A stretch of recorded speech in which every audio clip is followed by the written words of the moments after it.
Welcome to the Aquest Podcast, conversations about regs, funds, and governance with your host, Daniel Lawler. Hello, Aquest Podcast listeners. It's March 2020 and the coronavirus has arrived. I imagine you guys are listening to this lying in bed, laptop to hand, cup of tea, woolly pajamas, and frilly socks as you work from home for another day as we try and cope with the outcome of the coronavirus. If you're on the op side of the house, you're probably thinking, I'm glad that our BCP was tested and that everything is working as it should in this disaster scenario. If you're on the op side and you're frantically trying to connect to the internet or check whether colleagues have connectivity and desperately worrying about whether the BCP exists or how it's performing, well, you're welcome too. And the reason I mention BCP particularly is because business continuity planning is one of the issues I discussed with my guest co-host for this podcast, who is James Newman from PerfORM, which is a due diligence services firm based in London. Now, James has a wealth of experience performing due diligence on advisors and fund managers and investment managers, particularly on behalf of investors and fund management companies. So I was delighted to be able to tap into his knowledge and get some insights on what he's seeing as best practices, particularly for fund management companies as they perform due diligence on delegates, especially delegate investment managers. Sit back, enjoy the podcast, and we'll catch you on the other side. In this episode, we're going to focus on the sometimes thorny topic of due diligence of delegates by fund management companies. Particularly interested to get some insights on what best practices are and what industry experts are seeing fund management companies do to tackle how they onboard and then oversee delegates on an ongoing basis. To do that, I'm delighted to be joined by my guest co-host for this episode, who is James Newman, co-head of a company called PerfORM, who do due diligence services. Have I got that name right, James? PerfORM? Preform? No, that's correct. PerfORM. PerfORM. Good. I often get asked, is it Aquest or Aquest? And it's Aquest, so I'm glad I got PerfORM.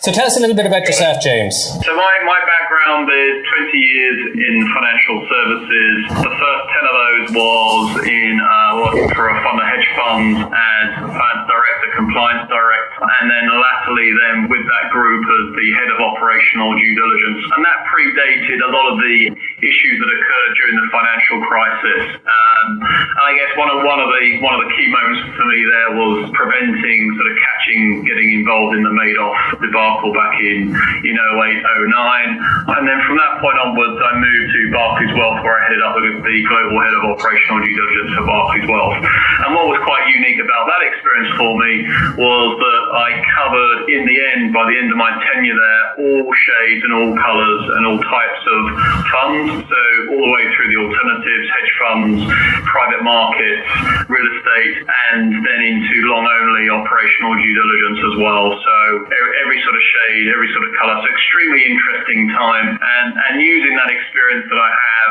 and observation and insight that I've had over those years, and now using that for the benefit of our clients. And although operational due diligence is quite a niche area, there is a community particularly in London and internationally, of professionals who focus on this area. So it is quite specialised. I know that there is the ODD group that I spoke with a little bit last year. So it's quite an active community and quite an expert community in this area. Yeah, no, I think that is fair. It is quite a specialist area. There are groups, internal groups, that are providing operational due diligence reviews for the banks and family offices and for the fund of hedge funds. And there are of course consultants as well that are providing operational due diligence services. But yeah, I mean, we've always found that as a community and as a group that we've very much shared our experiences, the lessons learned throughout the last sort of 10 years in order to improve our own operational risk reviews. Great. And let me just explain the context here for the podcast, because I'm particularly interested in picking your brains on this. So obviously, Irish authorised fund management companies, no more than any other EU authorised mancos often delegate, and where they do, there's basically a requirement to do due diligence before you make the appointment and then on an ongoing basis post-appointment, so that you're closely overseeing your delegates on a day-to-day basis. In Ireland, we have a set of rules and guidance for fund management companies called CP86, and the regulator here is actively reviewing how firms are complying with the guidance and the rules of that piece. As part of that, they are very interested in the investment management and fund risk management roles and how the fund management company and those people performing those roles are overseeing delegates, how they're doing their due diligence and making sure that they're happy to proceed with an appointment and then keeping on top of that appointment on an ongoing basis. So I was kind of interested in getting some insight from yourself, James, on the best practices you would see amongst mancos where they, for example, appointing, I guess in most instances, it's an investment manager, distributor and fund administrator.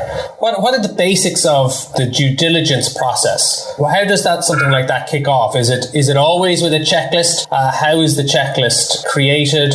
What are the key areas that firms are looking at the moment, especially? What we've applied is the best practices that I've sought over the years, which is really drawing in from a number of sources. The first is regulatory requirements. So there are certain regulatory aspects that in the case of the investment manager, should be performing. So that could be with respect to the UCITS rules, investment concentration and other investment restrictions, or it could be more about where the prospectus themselves has applied to certain rules and requirements. And then what we're doing from there is then applying that as a signal, as a lead for what we should be looking at. And what we're really looking at from the regulatory perspective is the investment manager, do they have suitable governance, oversight, controls, people in order to execute on their responsibilities? And then secondly, are they continuing to do that on an ongoing basis? So we have that regulatory feed, and then secondly, we have just market and best practices. So everything that we mentioned peers, a community of operational due diligence experts that bring in information about cybersecurity, best practices around mitigating fraud, key person risk, all those sorts of things. But there isn't necessarily a regulatory rule.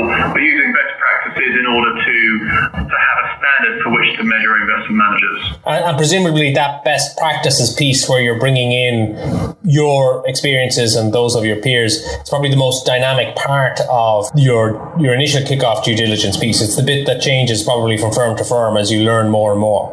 Yes, I think that's a fair comment. You cannot beat experience. Every organisation is different. Every COO is different, and also people's experience and history themselves influences the way that they approach certain aspects. So, if a COO has been on the receiving end of a cyber attack, you can bet that several years ago, you can bet that COO is actually really on top of cybersecurity, whereas potentially another COO who hasn't yet experienced that doesn't necessarily have such a focus on that. So, there's the human side of it that we're all influenced on by that. And through the north of 300 reviews that I've undertaken, you get to see every which way to slice the reviews and the oversight of operational risk. And what's the last sort of item that's been added to that list? Well, I guess the really hot one at the moment, of course,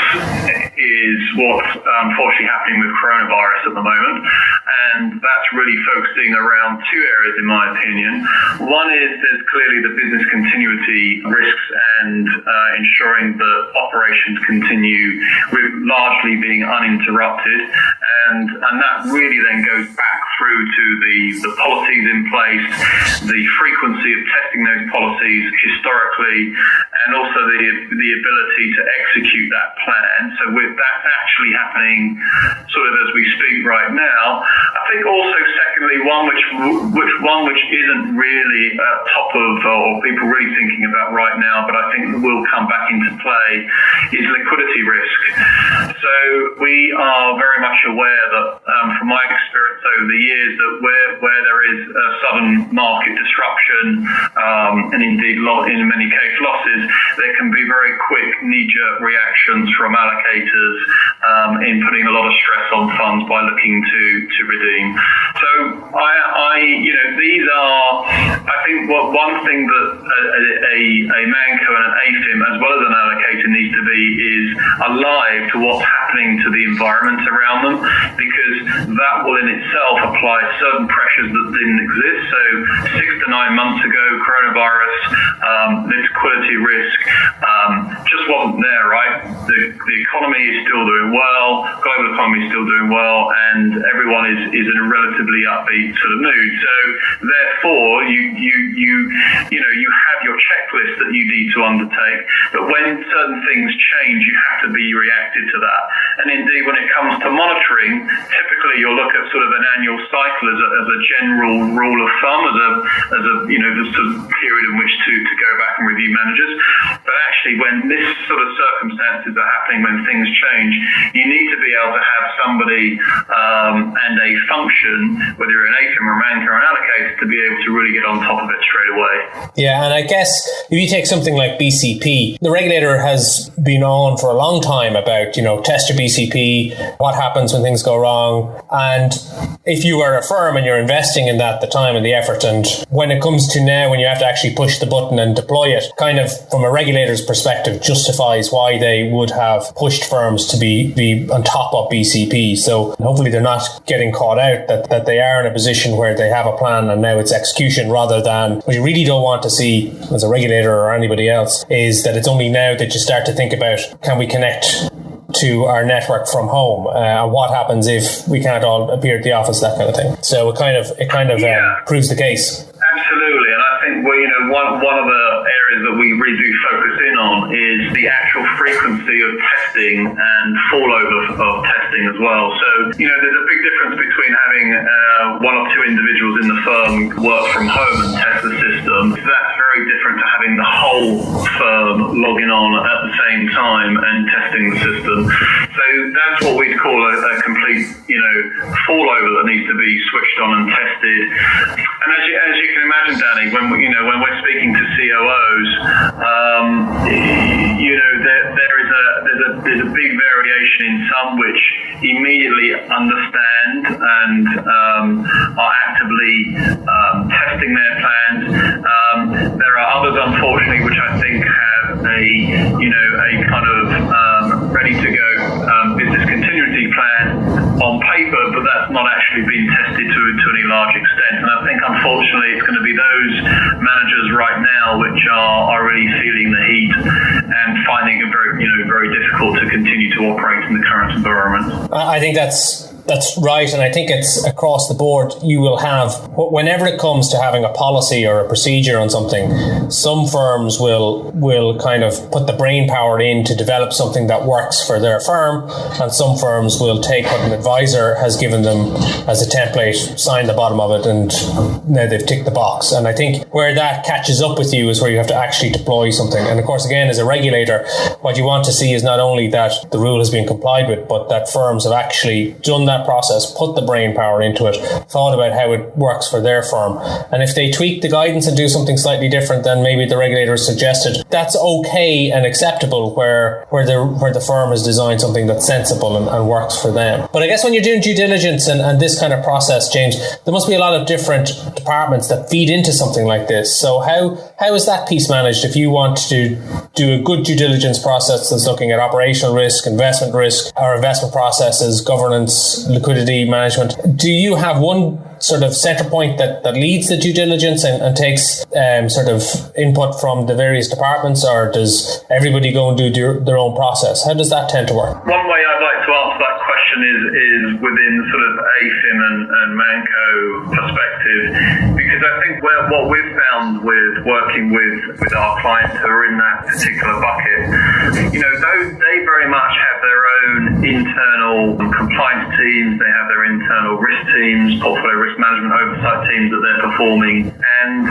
really what they're looking to do is to bring together all in all an operational, non-investment operational risk review such that it can be available for the conducting officer or the responsible person to be able to sign off in a fashion where they're understanding the risk, that they've had expertise in delivering that information. And what we're looking to achieve is to sort of co-source that activity. I think on the one hand, you can recruit operational due diligence experts in-house to provide those services, but I think really the most applicable, in my experience at least, what works is to co-source the activity and effectively leverage a qualified, third party to sort of collect, organise and manage and bring all that operational performance information together such that the manco or the conducting officer, the AFM who is responsible and indeed cannot delegate that responsibility away, but they have the best available information, the best available expertise in order to effectively carry out their oversight duties. And it's necessary to take action with some of those findings. And I think really if we do that, that certainly would be what I would consider the regulator would be interested to see. After all, the objective of all of this is to protect retail, is to protect the investor. This is the point of this whole exercise, is to ensure security, continuity, and any efforts that I see or in enabling that, as I did for our clients at Barclays, is a very rewarding experience to be able to do that. And so, am I right in thinking that, let's say, just because I'm an expert in portfolio management and even the oversight of portfolio managers, that doesn't make me especially an expert in performing due diligence on investment managers? So that actually, just because I can do that role in practice doesn't mean that I'm good at due diligence on it. So maybe there's a different skill set in being the person who leads a due diligence exercise. Yeah, I think that is true.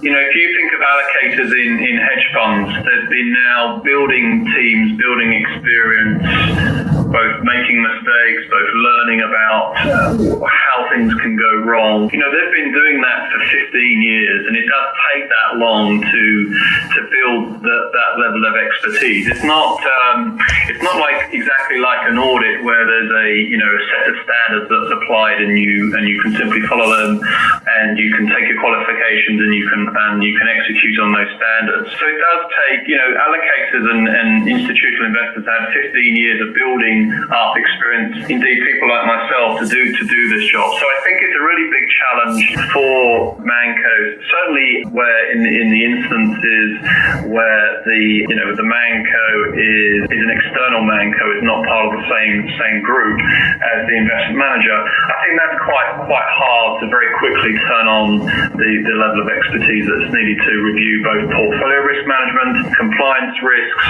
and other type of operational risks. It's a really big challenge, I feel, for mancos and AFMs.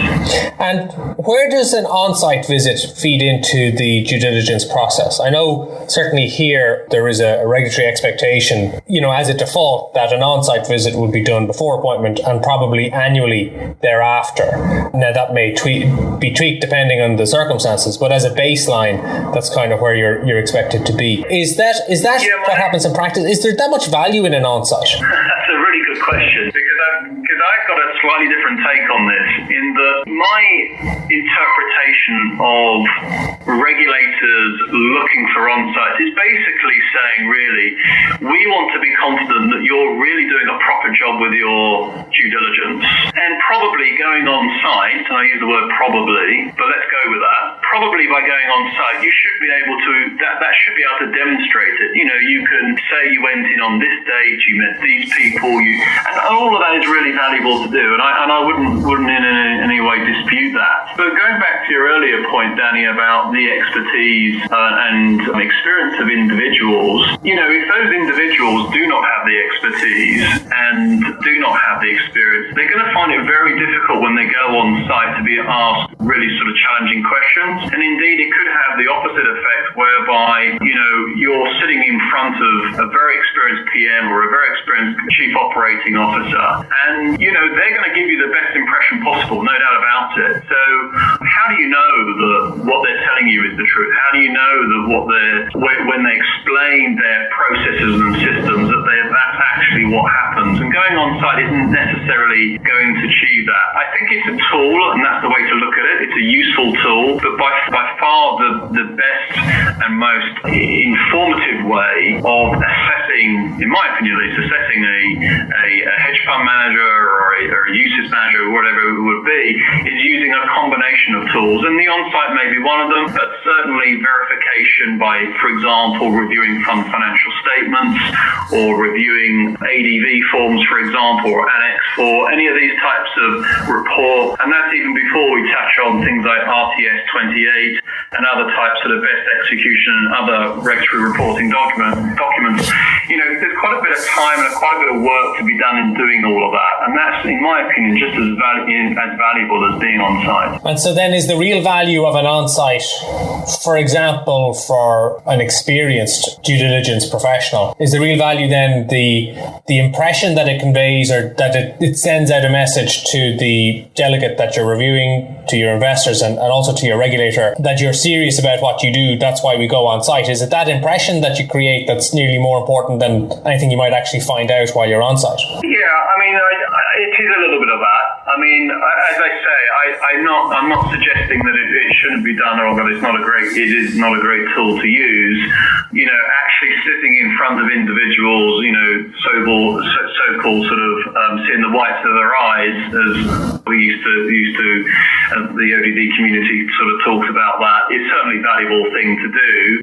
Yes, I think it does send a message, though, that we're looking to take this seriously. We're looking to understand we're looking to execute our responsibilities and oversight of the delegate to the best of our abilities, and this is what we're going to do. But I don't think it's the be-all and end-all. I don't think by performing an on-site you can then just satisfy yourselves as the AFIM or the MANCO that you've successfully overseen the manager, and what I would call what I call operational conviction on the manager. There's a lot more to it than just the on-site. And I know, for example, when a regulator would go on-site, it's an inspection versus this kind of due diligence approach. When they would do that, they would look to meet with the relevant individuals. They would probably outnumber them. They would, as you say, look into the whites of their eyes, ask them tough questions, not believe especially anything that they're told unless it's backed up by evidence, and try and give the interviewee a pretty tough time, because that's what they're there for, challenge and constructive challenge. Is that kind of the approach that should be taken then by somebody doing a due diligence on site, that they're in that mindset, they're there to find out what they can find out, challenge and see where they can push the people that they're meeting, and really try and determine whether what they're being told is correct? Yes, I think the short answer is yes. You've got to challenge what the manager is telling you. What we often do is a targeted approach. So we're not there to go on site and ask them how many people are in their organisation, what are their registrations, what service provider they're using. To me, that's not a good use of on-site time.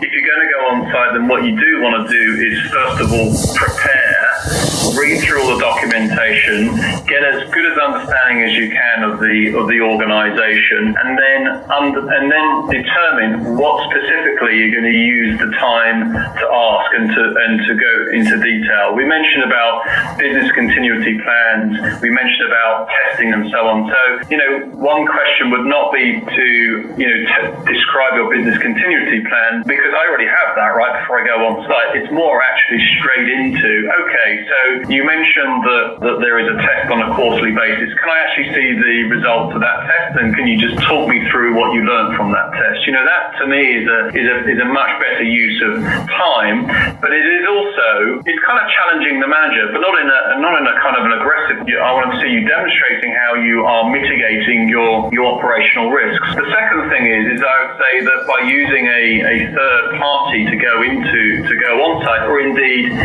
co-source, so it may well be that and this is what I've done in the past, is go on site alongside the MANCO, my client, and we both go in, and if anything, you can sort of offset the slight awkwardness of asking tough questions, because I've got James here.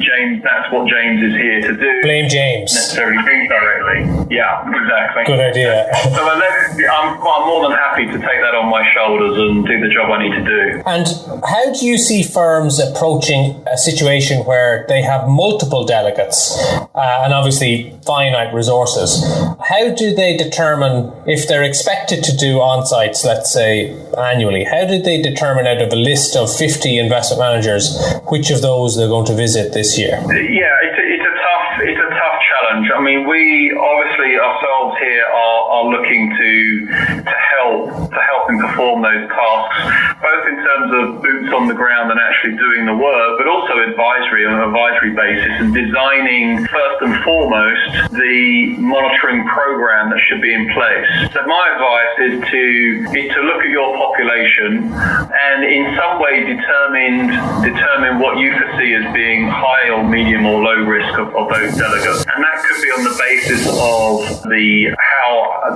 how long the relationship has been with the delegate. For example, if you've recently taken them on and you performed a review, for example, using PerfORM due diligence service to do it, you would be in a position to say, okay, well, we've got a very good understanding and we're impressed and they've got through the report. However, you may have another delegate that actually is maybe one that you've had on the books for, a couple of years and you haven't had that same sort of rigor applied to that delegate.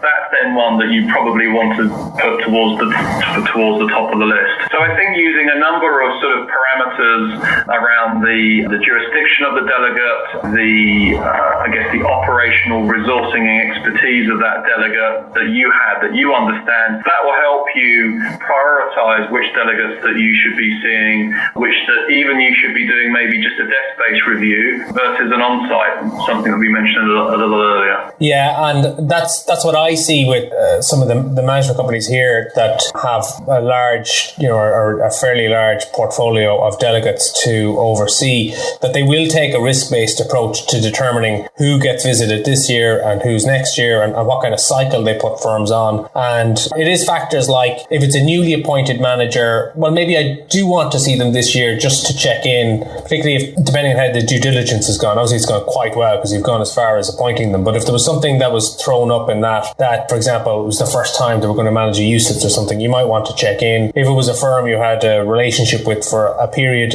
and you had visited them last year and things were going smoothly, maybe you put them on a different cycle. But I think that what I like about the risk-based approach is for me, it resonates a lot with how the regulator approaches their work and how they supervise firms. If here we have the PRISM system, the probability, risk and impact system is the supervisory tool used by the regulator. And it's risk-based. It's about how you deploy your resources by understanding the probability and risk and impact of the firms that you're overseeing. So I think aligning and taking a risk-based approach is something that would resonate quite nicely with the regulator, I think.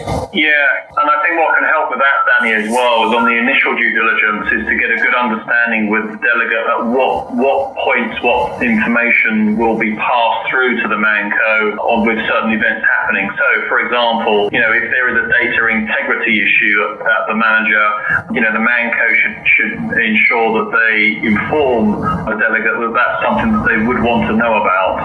If there's a cybersecurity breach, or if there's you mentioned a change in product, or perhaps there's a change at the C level, you can at the initial due diligence sort of help construct your own risk-based approach by saying to the manager, these are the sort of things that we would like to hear about. It's not an exhaustive list, but it's a good example. Otherwise, there's no, you cannot guarantee or rely on the manager, as I've learned as an allocator. You can't always guarantee or rely on the manager to pass you the information that you'd expect to be told about. And so to wrap up, James, one last question. I guess that the performance of due diligence by appointers, in this instance ManCos, I suppose, or allocators, as you mentioned, is becoming more normal. I guess it's becoming more intrusive, so that the recipient, the investment manager to be appointed or fund administrator or whatever, must be more used to dealing with these situations, more used to being in meetings where there's, for example, an expert like yourself, a third party who's there to give them a tough time. Are you finding that? Are you finding that, for example, investment managers are more open, better prepared, less taken aback, or less caught out the tone and the nature of these engagements? Are you more welcomed in than you used to be? It varies. It depends. You wouldn't actually think that with certainly with hedge funds, with the institutionalization and maturity of hedge funds, certainly the due diligence process is well founded and well established. But if you take private equity, real estate, those are the sorts of types of due diligence activities that the GPs managers are just not really used to. I created a private equity due diligence exercise back in 2012, and I was one of the very first that implemented that. And it was not implemented beforehand because it was a closed-ended, as you know, it's a 7-year lock-up. You can't get out, so why perform operational due diligence sort of thing?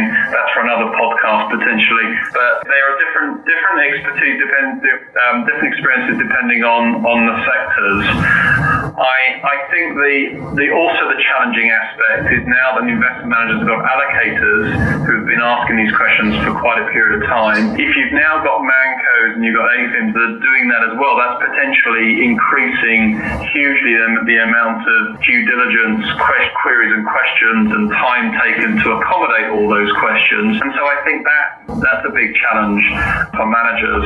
And we are certainly supportive, and through the exercises that we do, is that having third parties perform these due diligence exercises enables some form of aggregation or some form of help with the manager to perform good DDQs, to get the right answers ready for all these types of questions, whether they're coming from allocators or for the mancos and the AFIMs. Otherwise, it's going to be incredibly difficult for managers to find the time to complete these exercises. Well, I guess if it's kind of bespoke and different each time, it must be very time consuming for managers, whereas the more it's standardized and at least the bulk of the information is there and is going to be the same, it must help with efficiencies and I guess make their job that bit easier, but make the process more effective because you're getting the information more quickly and it's more accurate. Yeah, and I think, while our approach has always been to ensure that wherever we see weaknesses, concerns, can do better type conclusions, then we certainly feed that back to the manager, to the delegate to make those changes. And that puts them in a much better shape for the next visit or for the next email that comes through and asks for a whole bunch of information. So, there are, in the hedge fund field, certainly there's a lot of experience and managers are quite well equipped for this type of queries. I think on the more retail side, they're less geared up and really just rely more on the sort of the regulatory reporting requirements as a means of satisfying due diligence inquiries. But with what we've seen in 2019 with a number of large-scale, well-known managers in the retail daily dealing fund that have had a lot of problems and a lot of issues, I think that's going to change now. I think for going forward that there'll be a proliferation of due diligence queries going into those types of managers who would have once thought weren't needed any form of due diligence due to the regulatory status of the fund and the liquidity of the portfolios. I think that now 2019 has shown you that you just can't rely on regulation alone to be able to give you the right results. And I've always been a believer that the investors are the ones that can ensure that standards are kept to a high level. And I think now the mancos and the AFIMs as well have a role in that. They are now in a place of privilege in some senses to ensure that the investment managers particularly are doing exactly what the expectations are, and in turn that provides a much better outcome and result for clients. Yeah, and it's not a bad result for the regulator either, because I guess with mancos and investors or whoever doing this level of due diligence, it's like a quasi-inspection on behalf of the regulator. Somebody is there to ask the questions and probe and find out. And so they should, because if something goes wrong, it will be the mancos head on the block in the first instance, more so than the investment manager necessarily. So it's in their interest to make sure everything is right and lined up. Thank you very much for that, James. That was very, very useful. I think that the best practices I discerned, and you can tell me if I've missed anything here, I got 5. 1, you need to keep your due diligence checklist alive. You need to be aware of experiences and peer experiences and recent developments so that you're always evolving and keeping up to pace with new issues and risks arising. 2, due diligence is a skill which either needs to be acquired in or transferred in or borrowed. That doing due diligence requires a certain skill set that you won't necessarily pick up just because you are a portfolio manager, for example. 3, that on-sites are a tool, but they're only a tool and part of the process of due diligence.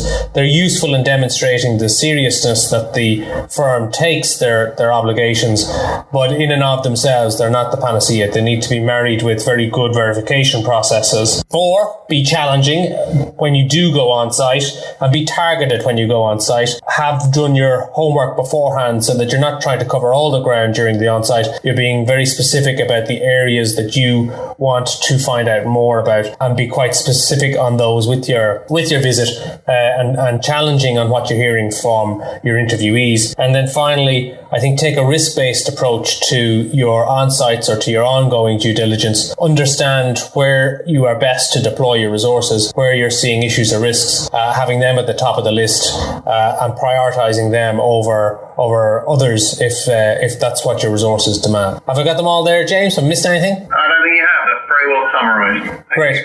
Well, thanks very much for your time, James. Very much appreciate getting the insight of an expert in this area on the best practices for performance of due diligence. And again, thank you very much for co-hosting, James. Thanks, Danny. Well, Aquest Podcast listeners, there you have it. The 5 best practices when it comes to performing due diligence on fund manco delegates, especially investment managers. Take those notes, keep them safely, and when we do finally return to office work, bring them with you to your next team meeting and show how productive you've used your work from home time. Let on that these thoughts are your own. As you say, gosh, I think we should do something about how we do our on-site due diligence. If you are looking for other ways to use your time at home very well, I'm delighted to say Aquest can help.